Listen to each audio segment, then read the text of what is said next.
Depuis quelque temps dans la région de l'Ouest, les hôpitaux et certaines formations sanitaires ont changé de visage. Mon frère, tu vois, même tu ne le vois pas. Regarde, l'hôpital est propre. Et je voudrais vous dire une chose. Si tu as été ici il y a de cela 2 ans, vraiment, en termes de l'hygiène et salubrité, c'est le jour et la nuit. On ne retrouve plus jonchés dans les couloirs et salles d'hospitalisation des vieilles seringues, des débris et autres objets souillés. Donc, comme vous voyez, avec nos chariots là, on prend malade par malade, on administre les soins et on notifie. Les espaces hospitaliers ne sentent plus des odeurs médicamenteuses. Les agents d'entretien font même les gardes pour s'assurer que l'hôpital est très propre. L'hôpital met un accent aussi sur la qualité. Quand le patient arrive à l'hôpital, s'il trouve les lieux pas très propres, c'est pas bon. Mes devoirs, c'est regarder à la distribution combien de médicaments il y a à la surgence aussi au bloc opératoire, au laboratoire, s'il y a les réactifs ou pas. Et chaque mois, il faut faire une commande. Derrière ce changement positif, un travail de fourmi est abattu au quotidien par un système implanté, le PBF. Financement basé sur la performance vient d'un concept après l'étude de la situation du système de santé du Cameroun. La région de l'Ouest accueille ce projet à la faveur d'un accord signé entre le gouvernement camerounais et la Banque mondiale. À la base, c'était question de demander aux différentes structures de santé plus de performance et en contrepartie, selon les résultats, de les apporter les moyens pour améliorer leurs services aux populations en termes de matériel, en termes de personnel. Et au début, nous avons vu ça. Ça a été bien accueilli par les populations et surtout le personnel de santé et les responsables de santé. Cet accord fait suite de différents manquements observés dans le système sanitaire. On avait constaté des défaillances. La première, c'est la faiblesse des indicateurs d'impact, c'est-à-dire on a eu pendant un bon bout la mortalité infantile qui augmentait dans notre pays, alors que dans des pays similaires, cette mortalité infantile baissait. Et les pays dans lesquels la mortalité infantile avait augmenté, c'était des pays qui rencontraient des problèmes sérieux comme les guerres. Nous avons également eu dans le système de santé la disparité géographique des personnels qualifiés. Environ 70% de médecins travaillaient dans les villes de Yaoundé et Douala, alors que ces villes n'ont que 35% de la population du Cameroun. Le financement inadéquat du système de santé, c'était de deux côtés. L'uniformité des financements, c'est-à-dire les formations sanitaires de même degré étaient financées à la même hauteur, ce qui n'était pas normal parce que les hôpitaux du district ne se valent pas, les centres de santé intégrés ne se valent pas, il y en a de plus grands, il y en a de plus petits. La deuxième chose, c'était l'exclusivité du financement de la santé seulement du côté des formations sanitaires publiques. Il fallait donc corriger et d'essayer de financer et d'accompagner en même temps les formations sanitaires publiques que les formations sanitaires privées. Les informations qui remontaient de la base n'étaient pas fiables parce qu'on s'est rendu compte, avec de bons chiffres, on était toujours surpris par les indicateurs d'impact qui étaient faibles et par les épidémies qui nous ramassaient toujours, alors que les couvertures des interventions préventives étaient bonnes. Il y avait aussi beaucoup de sources de collecte d'informations, que ce soit les différents programmes prioritaires de santé ou bien les différents partenaires. Et on se rendait compte que chaque source d'information avait des chiffres différents. Enfin, on avait la qualité des soins.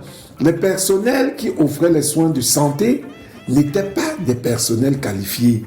On avait des consultations qui étaient faites par des aides-soignants, des accouchements faits par des aides-soignants, des interventions chirurgicales faites par des infirmiers, alors que même la réglementation de notre pays l'interdisait.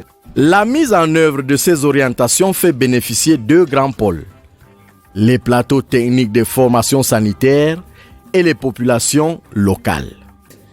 Nous avons eu à recruter une centaine de jeunes diplômés à déployer sur le terrain, sans oublier ceux qui sont utilisés par les associations locales pour les enquêtes communautaires.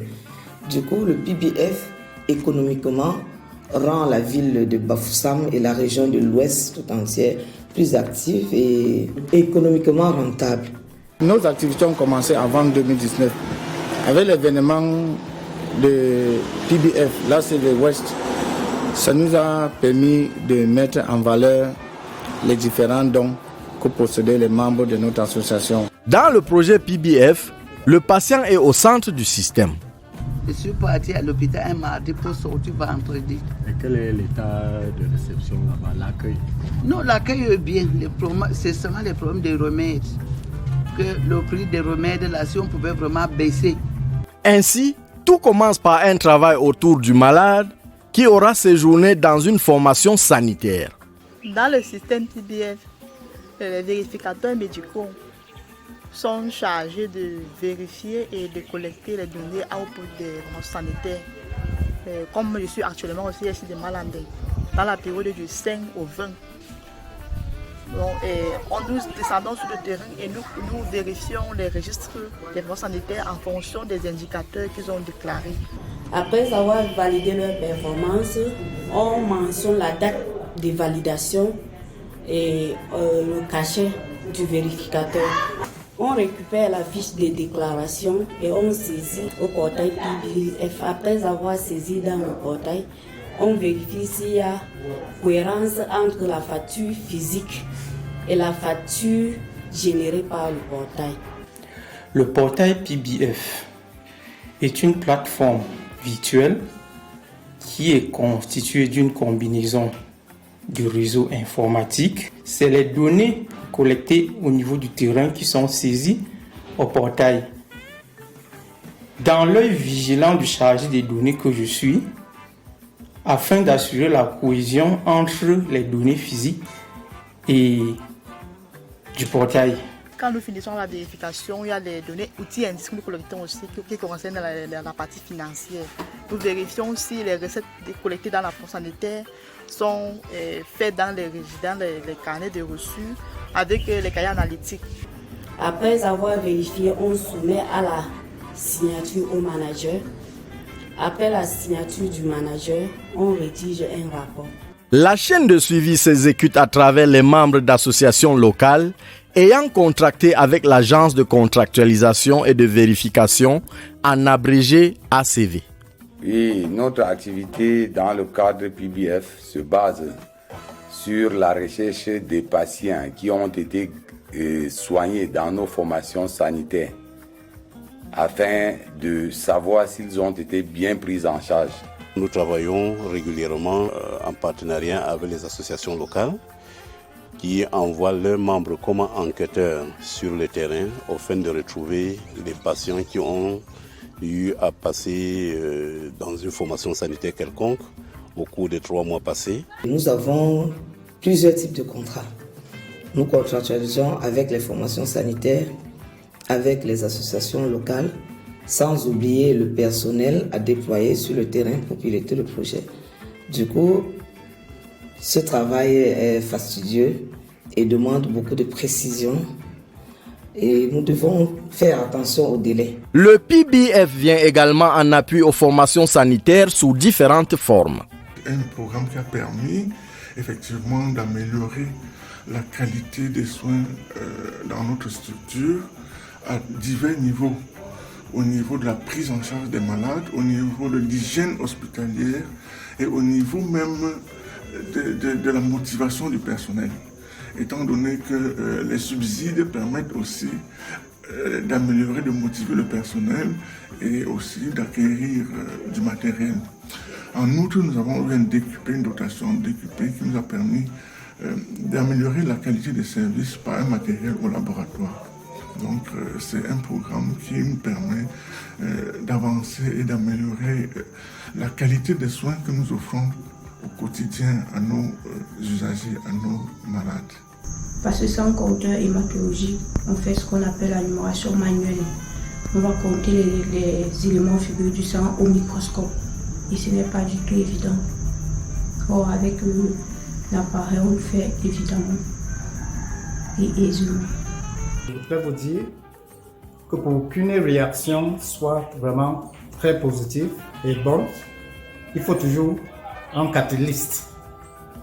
Et cette catalyste qui a fait en sorte que notre service d'imagerie soit de haute qualité. Comme vous venez de voir, radio numérique n'est pas donné à n'importe qui. Et rien d'autre, un programme d'autre que le programme du PBF. Les recommandations du PBF ont fait en sorte que le directeur de l'hôpital d'ici de Bouddha mette toutes les batailles en marche pour que le service d'imagerie soit viable et le plus performant de la région. Ils ont aussi compris que même ceux qui travaillent dans ce service doivent être protégés.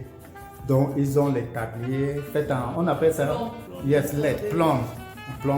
Et ils ont aussi le truc que vous portez sur la voiture, les dosimètres. Donc vraiment, nous devons maxer à PBF. Ici, c'est le lieu où nous allons construire notre incinérateur.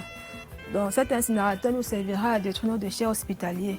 Et ceci grâce au subside de PBF dans notre centre de santé. Le PBF a vraiment impacté positivement.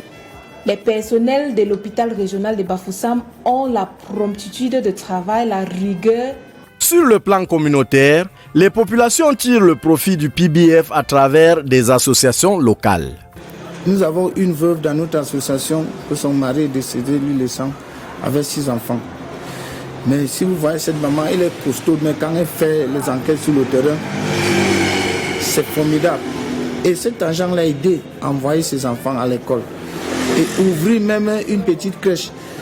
Que maintenant, là, même, elle se dit même que même si le projet là s'est fini aujourd'hui, elle a bénéficié.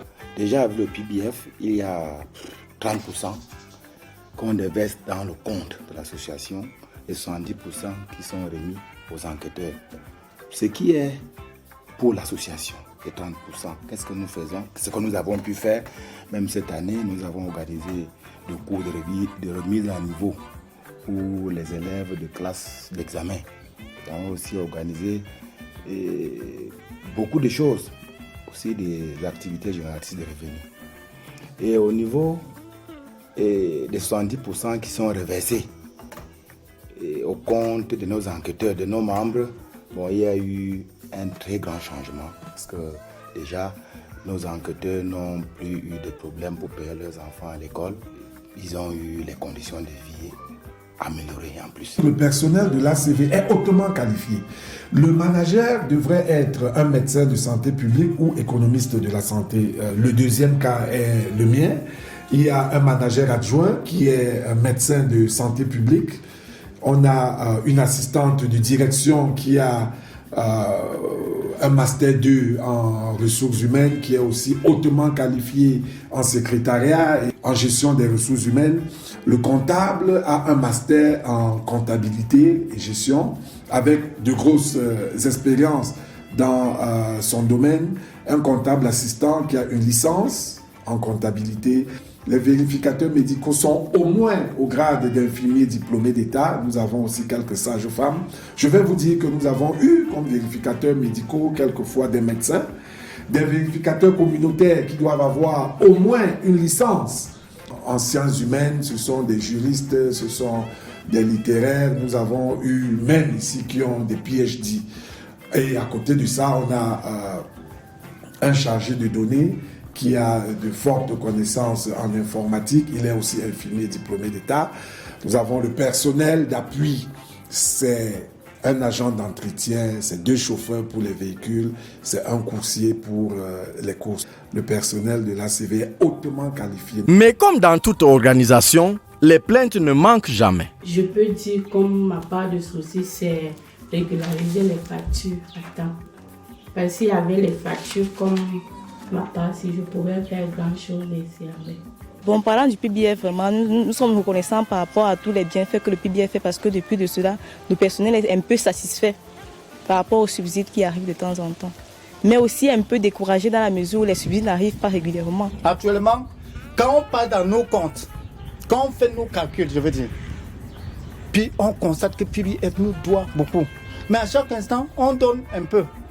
Mais avec le peu là, qu'est-ce qu'on peut réaliser? Or, il fallait que On nous donne peut-être 5 ou 7 millions, 10 millions, on même 20. Les vœux également. Nous comptons sur le PBF pour nous aider à aller plus de l'avant. Pour que de centres médicalisés, que ce soit un hôpital. Si beaucoup a été fait en un laps de temps dans la région de l'Ouest, beaucoup reste encore à faire. Avec le PBF, les formations sanitaires se sont équipées selon leurs besoins. Avant, c'était le ministère de la Santé qui achetait les équipements, envoyait aux formations sanitaires.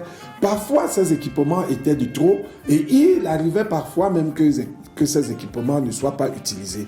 Maintenant qu'il y a cette autonomie de gestion des formations sanitaires, chaque formation sanitaire va se procurer l'équipement dont elle a besoin.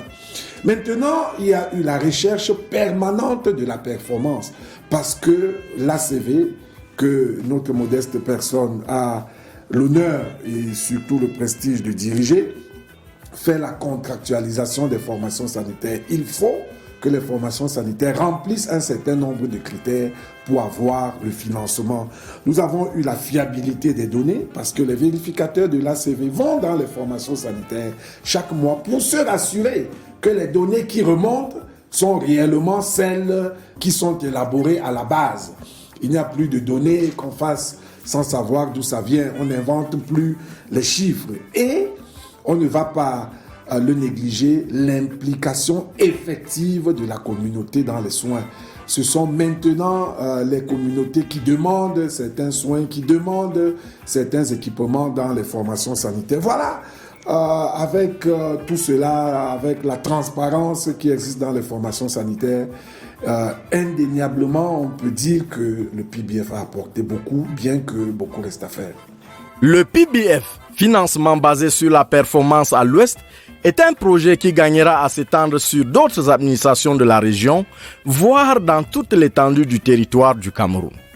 Quelqu'un qui fait son travail et qui a plusieurs casquettes, parce que déjà, c'est pas facile d'être assistant administratif, de gérer les ressources humaines, d'être guetteur pour les activités de la maison. Et en plus, il faut orienter les visiteurs, il faut assister le manager qui lui-même déjà est trop exigeant. Il a sa fameuse loi, le PBF achète le résultat. Du coup, de temps en temps, il y a des incompréhensions. Les visiteurs qui ne sont pas reçus, par exemple, en font une affaire. On se retrouve en train de porter la mauvaise casquette alors qu'on fait bien son travail. Mais n'empêche que c'est un travail plaisant.